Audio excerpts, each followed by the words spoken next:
Hey everyone, Kyle once again, and welcome back to the next movie review, back with the Steven Seagal directed video movie marathon. Next we have now is A Good Man, which first of all the title itself is lame. A Good Man. Well, before that there was A Dangerous Man, and now we got A Good Man. So what's the next one going to be? A Bad Man? So a dangerous man, a good man, and then a bad man. I'm the bad man. If you get what I did there. But yeah, A Good Man, released in 2014. Once again, directed by Keoni Waxman, who's directed a whole lot of films with Steven Seagal. This is one director that Steven Seagal has worked the most. And also, this is a prequel to this movie. Prequel movie takes place before. So yeah, this is a prequel to this movie, Force of Execution. And then somehow this film got another movie about it called later, a sequel called Absolution, where Steven Seagal is playing the same character, John Alexander. If I had the other one, movie 3. These 3 movies, including Absolution, is with the character that Steven Seagal plays the most. He plays this character more than he did with Casey Ryback from Under Siege 1 and 2. Which those films are miles better than any of these movies. You know, Under Siege 2 is my favorite of Steven Seagal. I love the first Under Siege film. That's the third favorite. Second would be Out for Justice. Yeah, so this is the character he plays more than than Casey Ryback. And this is a prequel. And this film was so. I mean, this was a mild rant, you know, right? It was like, you know. I mean, I like Danny Trejo. I like Big Rames, you know. Brent Foster, his martial arts was very decent, good, you know. Steven Seagal, tolerable, but still. Here, though, I never gave a damn about anything in this movie. Because the plot is so boring. Even the action scenes in this film are so boring in this movie. I mean, Steven Seagal, once again playing John Alexander, you have this guy Victor Webster as his character Sasha, which he got more screen time than Seagal did, and he does more stuff than Seagal does. It's like the same thing with this film where Brent Foster is more of the star than Seagal is. I mean, yeah. And then also you have the cast. You have Tzi Ma, mispronounced his name. If you're wondering, you will recognize him. First of all, he was one of the villains in Rapid Fire with Brendan Lee, which I like. Because Powers Booth is also a bad guy in that film. But he was one of the bad guys in Rapid Fire. But I also and he was also in Dante's Peak as well as one of the researchers that's with Pierce Brosnan's team. But he was also I also mostly remember him from the first Rush Hour as Counsel Hong. You know, he was the counsel whose daughter was taken by Tom Wilkinson in the first Rush Hour. Counsel Hong. Yeah, so him.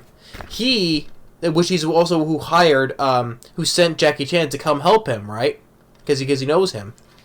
So yeah, he's the bad guy in this movie. Counsel Hong from Rush Hour. I mean, I didn't mind that guy as an actor. I mean, I liked him in Rapid Fire and didn't mind Dante's Peak, and I did like him in the first Rush Hour. Although he does come back in the third film, just for a little bit though. But yeah, he's a bad guy. He's doing the best he can, but the guy's given nothing to do though. I mean, the action. I mean, also funny though. There's a tank on this cover right here, but there is no tank in the movie. That's another thing. There's a tank on the cover here, but there's no tank in the movie. But like I said, this one is definitely a rant because it was so forgettable. Plot, action scenes are boring as hell. It was just basically in one out here without the other, basically. And the bad guys are lame.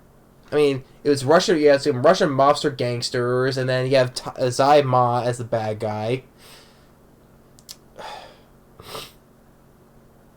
I mean, I guess this is built up how the character John Alexander, Steven Seagal's character, becomes like the crime lord and force of execution. I mean, you have Russian gangs, and then you have the Chinese as well, because it's led by Tzi Ma, you know. course, Seagal has a secret past. Like he does, and probably seen him as a lot of other films. Secret past.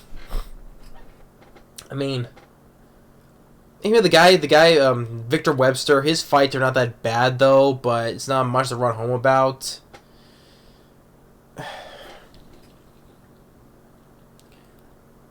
And then the guy, the Victor Webster has an older and younger sister, and what else is there? And, like, it's trying to be two different stories, because this is what I thought was kind of confusing me, because although it's not quite as confusing as The Foreigner, believe me. But it was this film had trying to be two different stories. With Victor Webster's and then with Steven Seagal, it's like trying to be two different plots and stories, and two movies, you can say. And what was it? I'm sorry, I'm literally trying to. I literally just watched this film, and I'm already forgetting this film. You know, that's how completely forgettable this movie is. And plus, it's a prequel, so I don't care much about prequels. So. Because at least in the forced execution, so what this film doesn't matter. But yeah, I do apologize though. But even with some of the fights, you know, like you do get some bad CGI blood. That's one thing I have to say. I think I forgot to mention that in forced execution there was some CGI blood enhancements and poor, you know, which that didn't help that movie, Forced Execution. But although say that Forced Execution was better than this, though, but I mean, there's some things I liked about the film. I mean, I like Vig Rhames, Tanny Drio. The guy Brandon Foster, his martial arts was decent, you know, good. Here, there's nothing I liked about the movie, and especially the CGI blood didn't help. Although it was kind of funny, there was a bad guy. What was his name? Vladimir. I think it was Victor Webster who was doing it, and I guess the guy gets his hand cut off, and you get some bad CGI blood. But also, funny thing is, if you watch closely. Some of the blood just disappears into thin air as it's running down, right? As you get the guy's hand cut off, you go... Some of the blood just literally disappears into thin air. I'm like... And also the guy screaming also it runs in CGI. It runs in CGI as well. I mean, slow-mo, I'm trying to say. Slow-mo. Even the guy screaming is in slow-mo. Even his guys is like... I'm like, first of all, don't use the guy screaming in slow-mo. It looks so silly as hell. It's like me trying to... It's like... Ah! And then... I'm like... That is just beyond silly as hell. Having the guy screaming... I mean, but yeah, some of the CGI blood just disappears into thin air. That shows how poorly the movie is. It's like blood you see in a video game, you know. That's kind of this like disappearing into thin air blood, right? It's kind of like you see it probably in one of those old video games, you know. And then at least another that Seagal visually fights Tzi Ma, you know, and does a couple things with his sword and ultimately kills him. And it was a very not that good fight at all, anyway. And then I guess that Victor Webster, his older sister's gonna go with him, and then the younger sister goes with Seagal. I mean, what is this whole thing? Recently, I've seen with Seagal like end up with girls like half his age.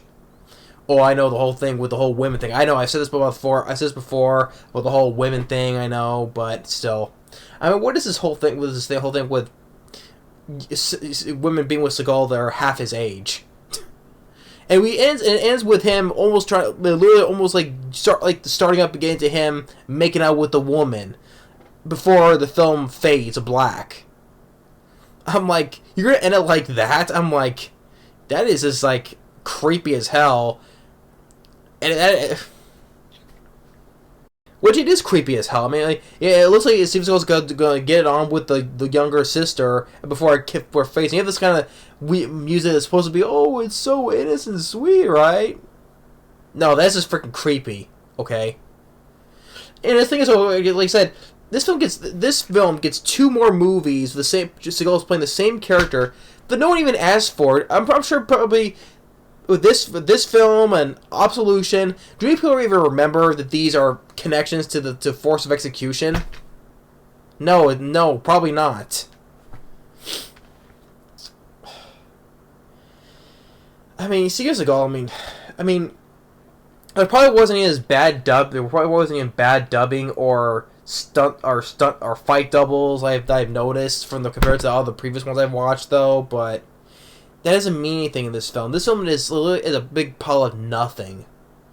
Nothing memorable. I mean, no fight scenes, plot, villains.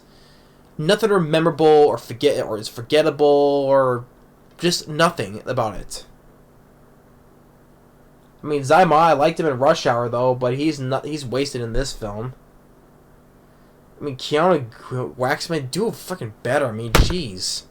I mean, I liked Maximum Conviction. Ooh, that's kind of probably the best one this guy's directed. Still.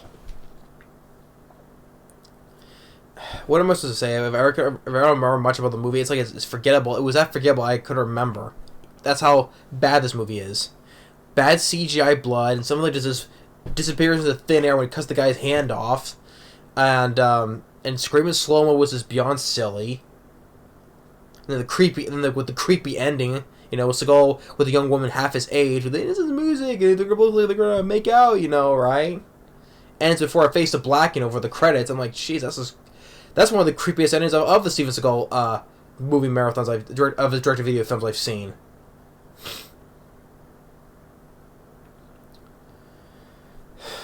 And I said, it's tried to be like two different movies. Focus was either with Seagal, like he's not mostly the guy Victor Webster. He's mostly it's like another separate story, you know, two movies in one. Good man, yeah, good man, my ass, yeah. Because like I said, it was supposed to be like with the and then becoming a crime lord in this film. But is he a good guy or is he a bad guy? You know, he's a good guy. He's a crime lord, but he's also a good guy. You know.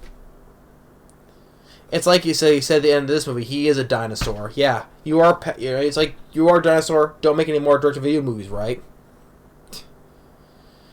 But yeah, just a good man. Let's just say a big pile of nothing. Forgettable nothing, you'd say. But the next one is not the sequel. It's coming out afterwards. After that, Gutshot Straight. Yeah, that's a direct gut shot to the stomach, you know, for me, you know. But then after that, it is the sequel to Absolution. But Gutshot Straight, nothing related to these two movies, though. Jeez.